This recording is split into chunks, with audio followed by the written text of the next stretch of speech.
We're honored to invite Professor Margaret McNamee. He's come from London University.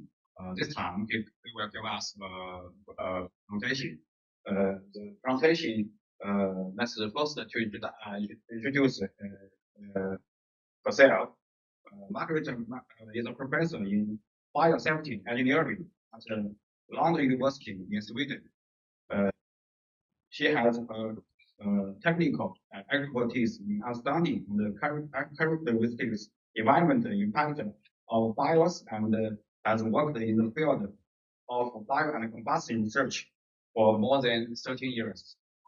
Margaret previously survived as a vice chairman of IAFSS, treasurer of the International Association of Fire Safety Science, and he served as the co-chair of the International Symposium of Fire Safety Science, and served as the chair of ISO/TC 92SC3, fires threatened to the environment, and she is a member of the editorial board of biotechnology while working on the SP research institute in Sweden. He was a founder and chairman of the authorization committee for the International Symposium on the Family Safety and Security.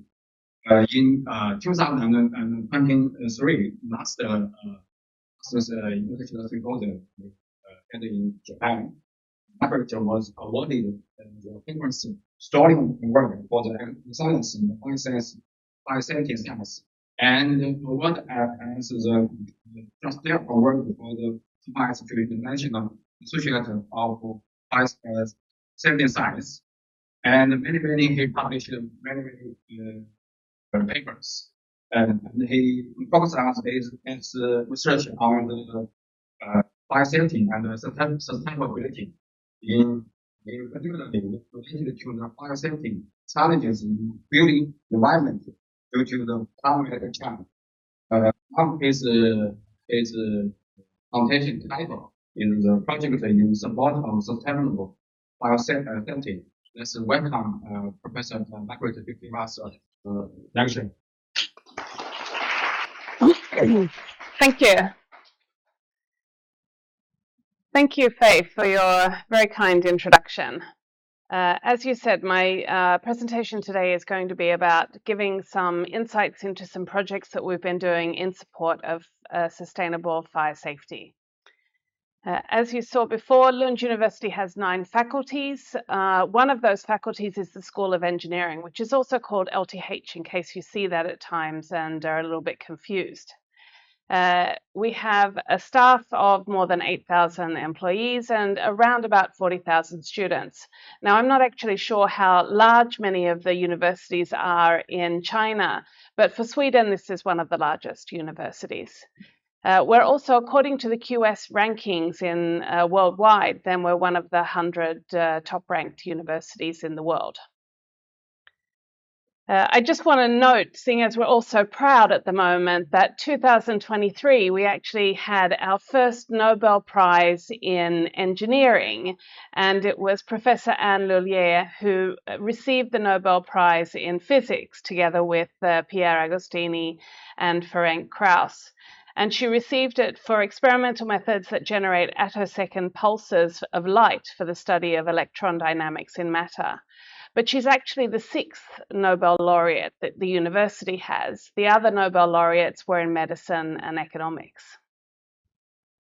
And just a few words about our Division of Fire Safety Engineering as well. This is within the School of Engineering and the Department of Building and Environmental Technology. You see LTH there that I talked about as well, the School of Engineering. We have around about 14 members of research staff and some 12 plus PhD students, which is insignificant compared to the number of PhD students here. About 5 internal. Joachim and Evelyn are 2 of our internal PhD students that are with me here this week. And we have more than 40 years of experience, I would say, within fire safety engineering, and we're one of the first universities in Europe to actually start a program in fire safety engineering. And as Professor Tang noted, we're also very active in IAFSS and also Standardization Committee ISO TC92 for fire safety. I just wanted to mention our educational involvement because of the fact that we're here at the university. We have for the past 40 years basically had a program for fire safety engineering at the bachelor level, about 50 students per year. And from last year, then we've had a new program which will replace this bachelor's program, which is a master's program. So it will be for 5 years. But it will still be a program, a civil engineering program, basically, with a focus on fire safety engineering. At the same time, we're involved in a Swedish master's program of risk management and an international master's program under the Erasmus Mundus program called for fire safety engineering. And that's run together with the University of Ghent and the University of Edinburgh. And I know that Professor Tang has a lot of contact with those universities as well. One final slide before I launch into my talk is about fire safety engineering at the university, the department that we come from. Now, we're a small group compared to the work that's being done here at the university in Hefei, but we do manage to cover quite a broad range of topics, and some of those topics are presented here. We do performance-based design of buildings and risk analysis, some fire modeling and experimental validation, some fire development work, human behavior in fire, fire rescue services, research, and also sustainability and resilience. And we have many national and international projects, I would say, in support of that research. So, talking about my topic today, sustainable fire safety. Now, I think this topic has become more and more important in light of climate change. Now, in 2023, the International Panel for Climate Change, the IPCC, which is the United Nations panel working on climate change, issued their 6th assessment report. During 2022, various working groups within the IPCC issued additional reports that were the basis for the assessment report. Now, this assessment report comes out somewhere between every 5 and 10 years, and the previous one was in 2014, I believe. In this 6th assessment report, then they basically were able to, based on science, say that human influence on climate change is clear. There is no doubt. Human-induced climate change is already here. It's not something that we're waiting for. It's something that we're experiencing. The present scale of disruption of our climate is unprecedented and will continue, even if we manage to make some major changes in our climate impact, then climate change will continue for some time yet. And global warming is likely to continue and will take some time to reverse. We can expect increasing weather volatility in the future. And I have a couple of pictures here which express that weather volatility that you can expect. One of them is from flooding in Australia last year in areas that previously hadn't experienced flooding. And one is from one of the major fires that we had in 2023 in Canada that I'm sure you saw on the news here in China as well, the fact that they were experiencing emissions from the Canadian fires in New York City. So it has an impact far away from the actual event. And I would say that this weather volatility is one of the things that we will be dealing with, not just in nature in the form of floods and wildfires, but also in terms of the types of design fires we should be thinking of in buildings, or the types of design events that we should be thinking of in the built environment.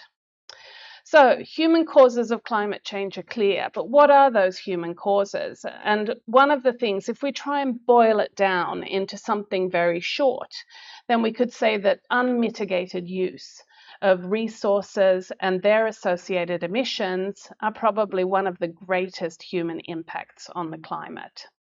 Now, there are other impacts as well, of course, but human impact is very important. And there are a number of ways that we can try to mitigate or to counter these types of human impacts on climate change. These can include things like reduced emissions, reduced energy use, and reduced embodied carbon. And by embodied carbon, I mean the impact of actually creating the products and materials that we use. I'm going to talk a little bit more about that when I come to a little bit later in the picture. But I just want to illustrate first, how do we know that climate change is here and that climate change is a real thing? And one of the ways that I think that I've seen it best illustrated recently is something that was developed by Professor Ed Hawkins at University of Reading over the past few years. And it's called the climate stripes or the warming stripes. Now, what you see here is a color for every year since 1860 until basically the present day. Now, what is illustrated is that we have an average temperature for the global temperature between 1850 and 2022. And every year's temperature is compared to that global average. And what we see is in 1860 or 1850 already, the temperature was significantly less than the average that we have for the whole period. And as we move forward, the temperature becomes redder and redder, which means that it's significantly higher than the average that we have for the whole period.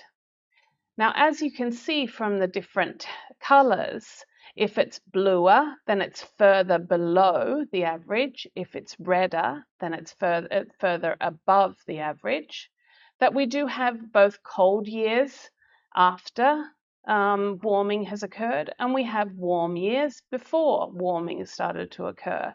So we do have a variation of temperature, but the trend is very clear that we're moving towards higher temperatures and that we have a shift in our climate.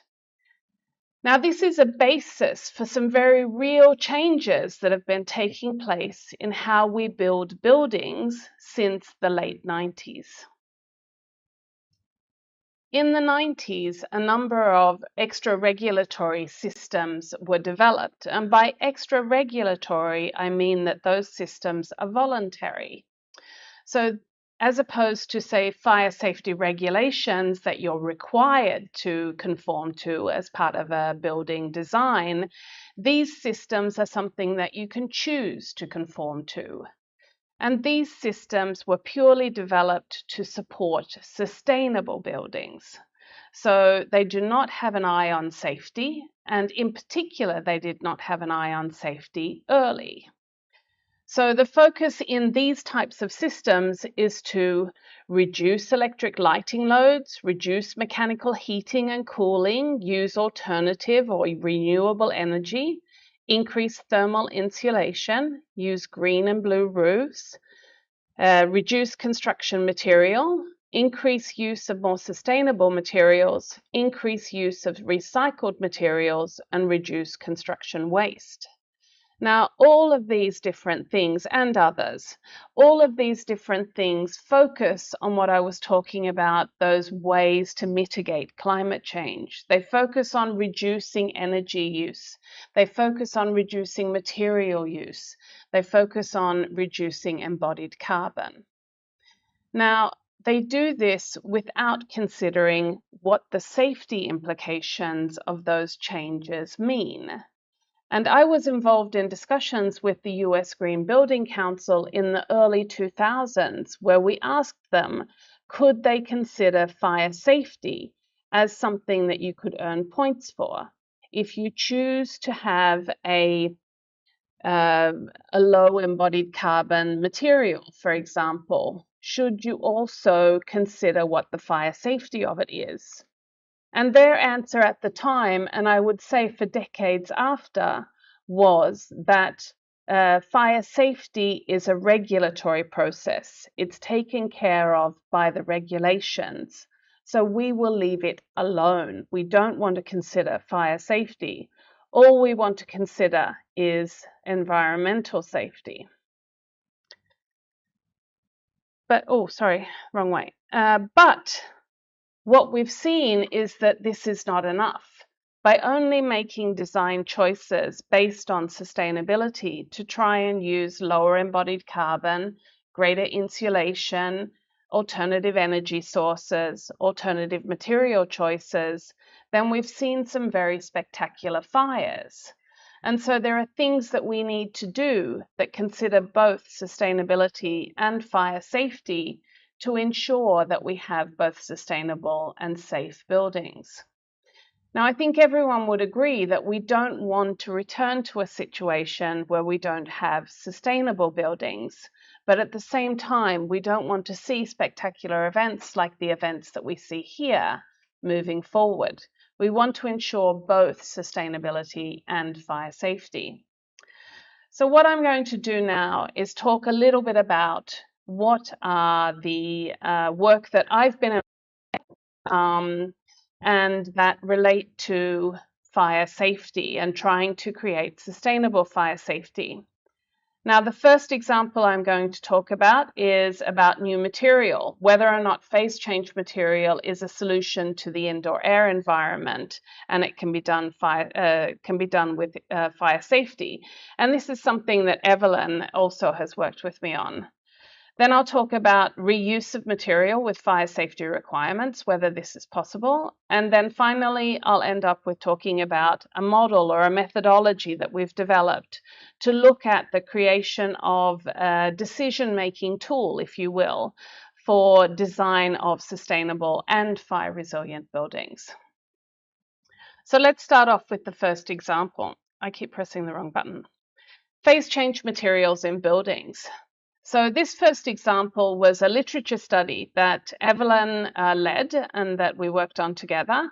And you can see here in the picture is an example of the number of articles that were found and then analyzed in a variety of ways. And that we then were able to look at how people had considered what the fire performance was of these types of materials.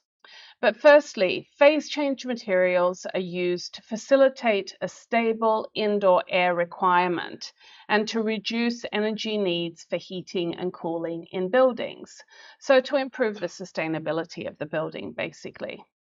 They have been widely explored. There are a lot of articles about phase change materials. Most of them consider performance in some way or another and not fire behavior, but quite a lot of them, it turned out, do actually consider fire behavior as well.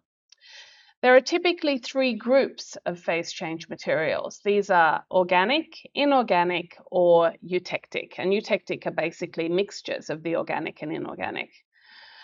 These are the most common type of phase change material that we use in buildings is the organic material, and basically because these are abundant and cheap. But there are a number of challenges associated with organic phase change materials.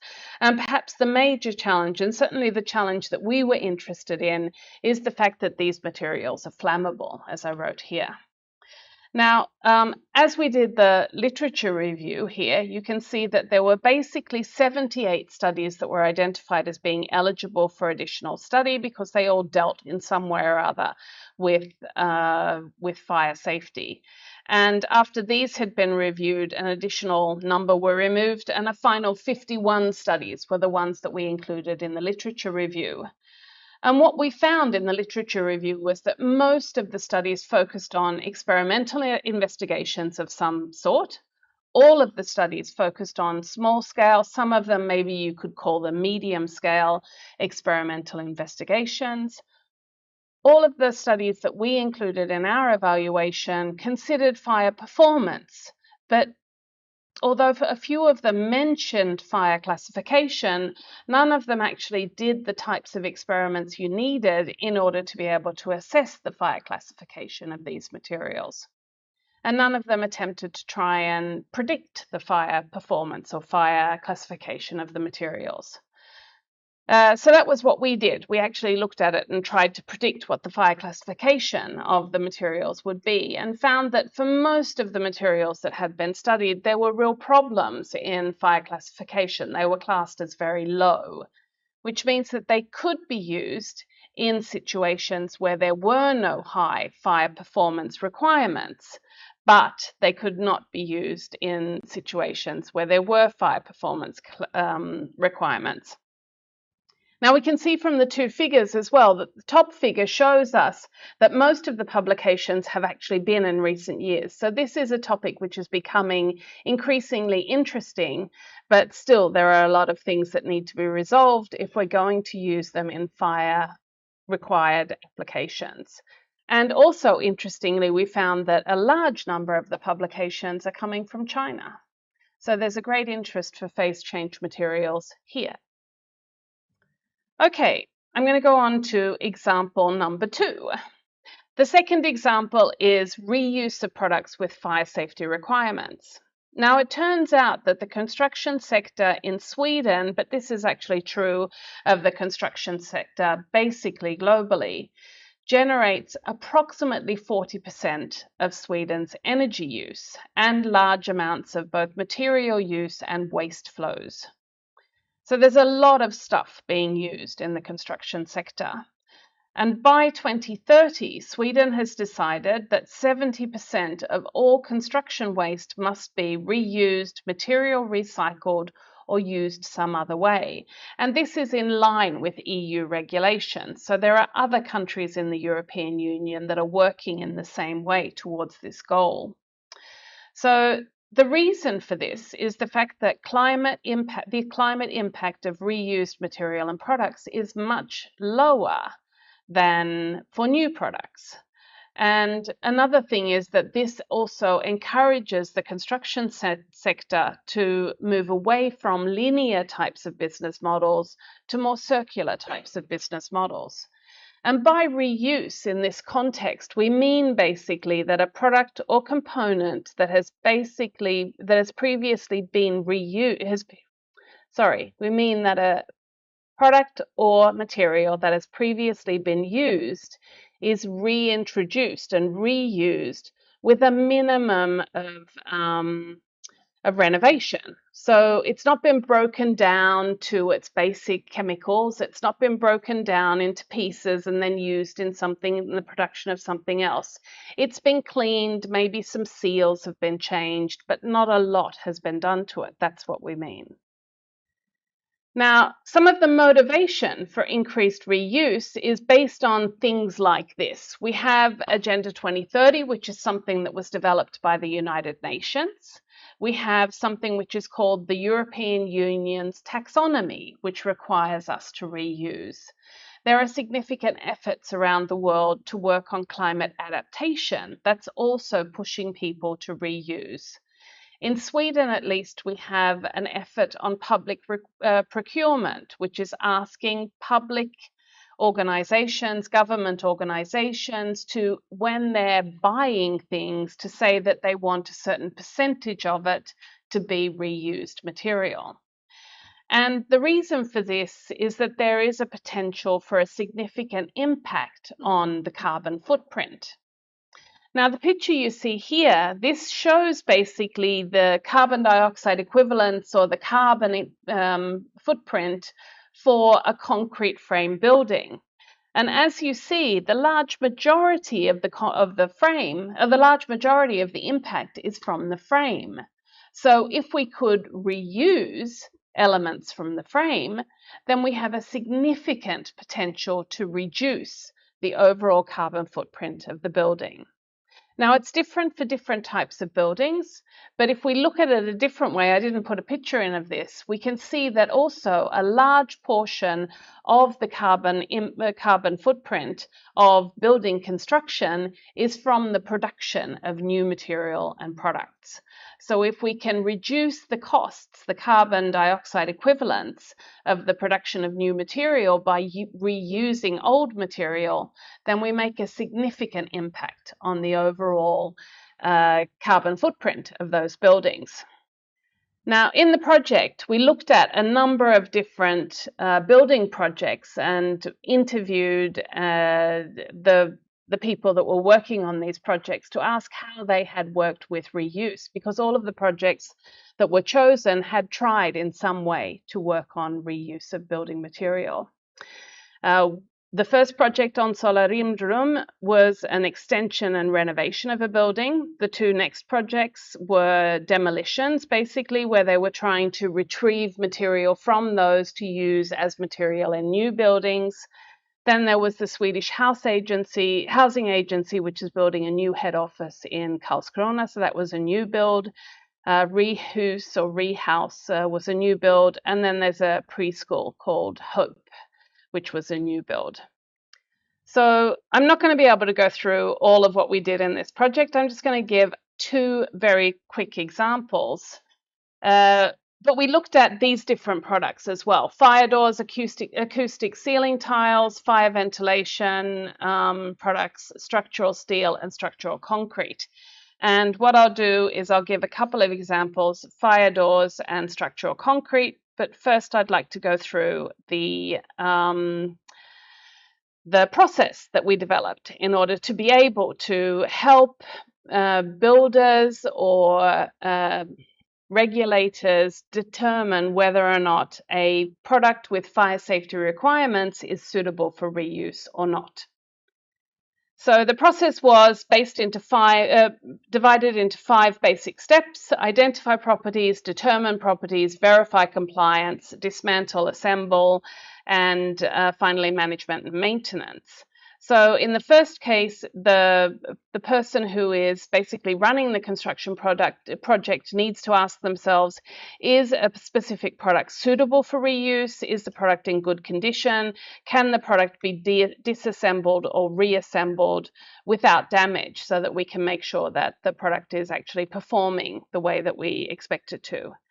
The second part, determine properties, is more of a flow chart in terms of you have to ask yourself questions. If it's yes or no, then you go in different directions in order to determine at the end, basically, yes, the fire characteristics can be determined, we can proceed to the next step, or no, they cannot be determined, and so we can't reuse this product. Next step is the same kind of thing, to verify the compliance. Do we have documentation? Yes, maybe we're good to go. If we don't, then is there some other way that we can verify the products, the compliance? And again, you either get to a yes and you can proceed, or you get to a no and you're out of the process. In terms of disassembly or dismantling and assembly, how should the product be dismantled? How should it be reassembled? How can the fire properties be established after disassembly or reassembly? Can the product's fire properties be retested after assembly? Or is this even necessary? And then finally, in terms of maintenance, does the product have correct management and maintenance documentation? Is it necessary to increase perhaps the functional testing of the product if we're reusing it? And confirmation, basically, of all relevant ascertained properties and other types of product assessments. And this process was tested for each of the materials or products that we looked at within the project. As I promised, 2 examples: fire doors. Experience from the case studies was that fire doors are actually a very popular product to reuse. The various projects that we interacted with, they felt that fire doors was something that they could easily understand how to reuse, but it turned out that it was quite challenging. So there are examples where fire doors were successfully reused. There are also examples where they were not successfully reused. One of the problems associated with these is the fact that the fire regulations have changed a lot in the past decade. So if we have doors that are older than, say, a decade old, then we don't really know if they're going to be compliant or not, because we don't have any data about that. And then there are complicating components like locks and handles and things like that that can actually make it very difficult. So in terms of suitability for reuse, certainly it's possible. It's not a foregone conclusion, but it can be done. But it can be difficult in large scale, and it certainly is a significant complication that we need to have fire classification for fire doors. In terms of concrete elements, you would think that these would be easy because they're something that stands in a building for a very long period of time. They're non-flammable. Not a lot happens to them, maybe, unless they've actually been included in an event. But because of the fact that concrete typically contains water and that changes over its life cycle, it could impact on the performance of those elements. There is a process that has been developed for reuse, so there's certainly ways that these can be reused. But, and there are numerous examples of it as well, but there are some things that we need to do to know more about the aging performance of concrete, I would say. So conclusions from this project is that there's a lot of interest in reuse. There are some examples of implementation, but it does have some difficulties associated with it when you're working on fire safety or products with associated fire safety regulations. There are certain products that have been recycled, but there are some of the important barriers that we found is the lack of knowledge in the industry about the possibility or the opportunities of recycling.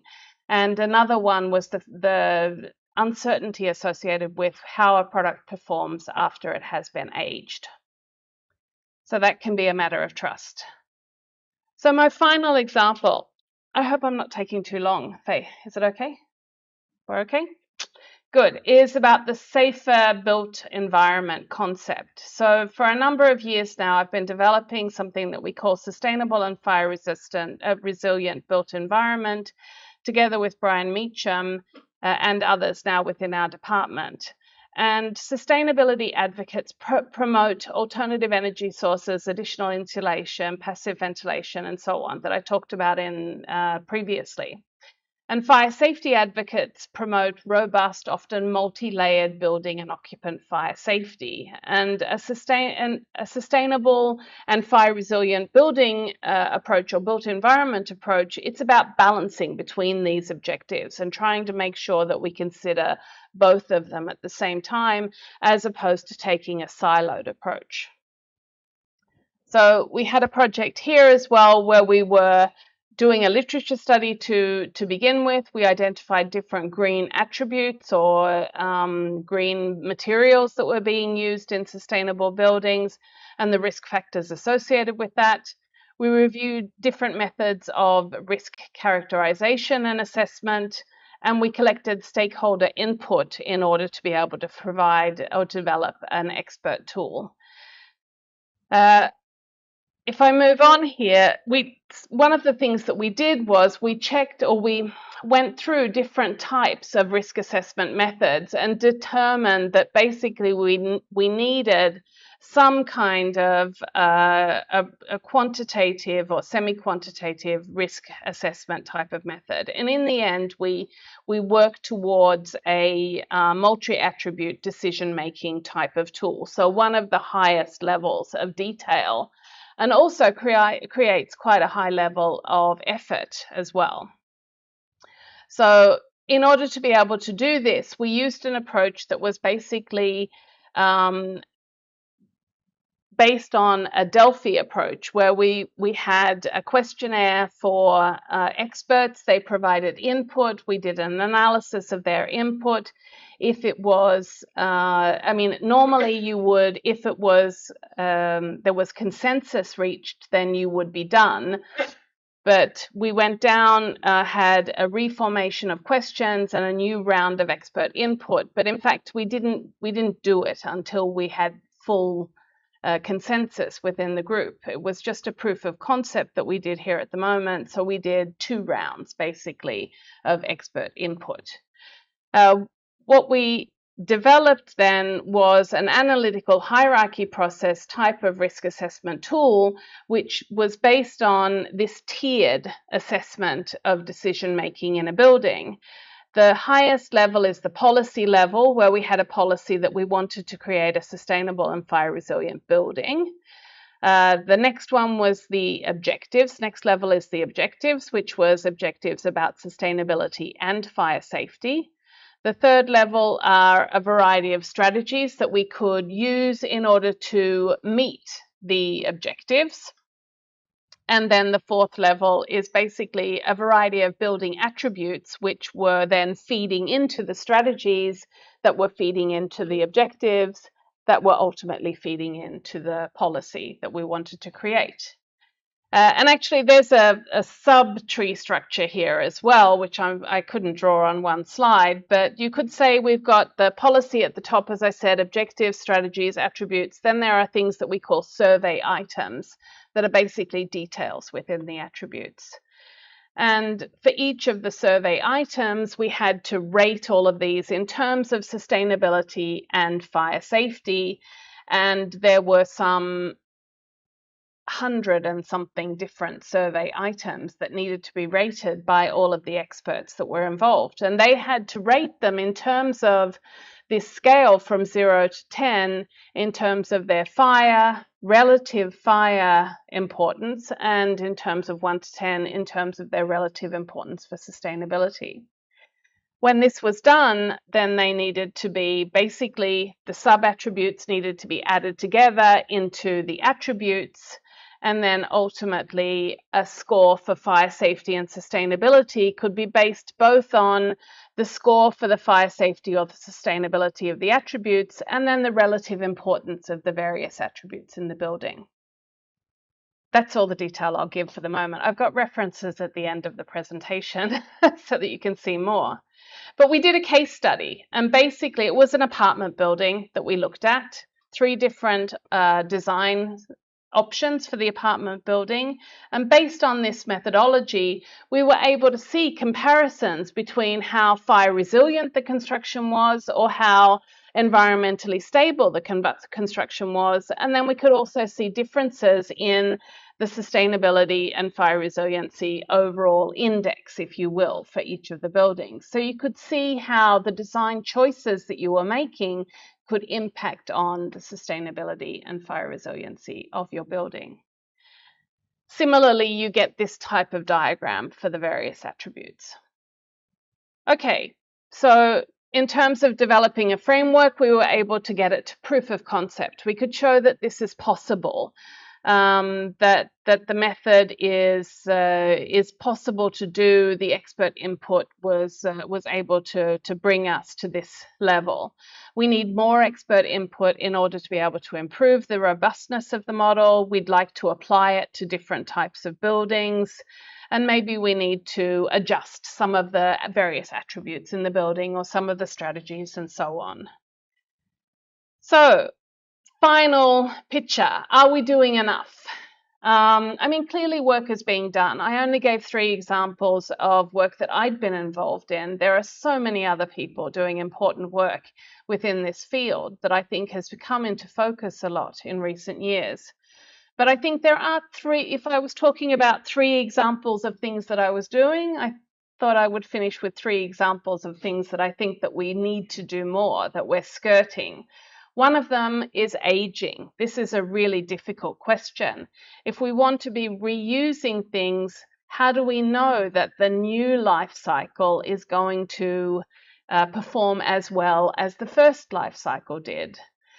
Things like that. Systems of systems. The fact that we've got complex systems and that we need to find the sweet spot, if you will, in terms of sustainability and safety is a challenge. We need to simplify things, but we need to simplify them in a way that is still going to give us good information.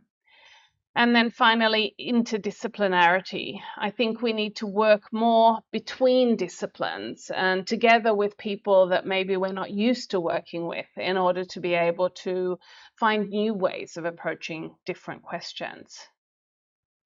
I'd like to acknowledge both the funding agencies that have funded our work and also all of the people that have been collaborating in these various projects.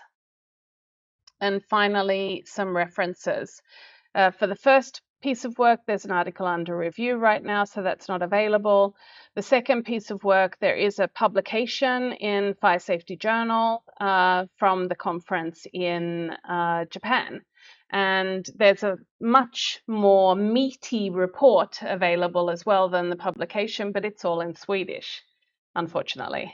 Then for the Safer BE work, we've got a first publication and also a full report in English that can be downloaded. Thank you.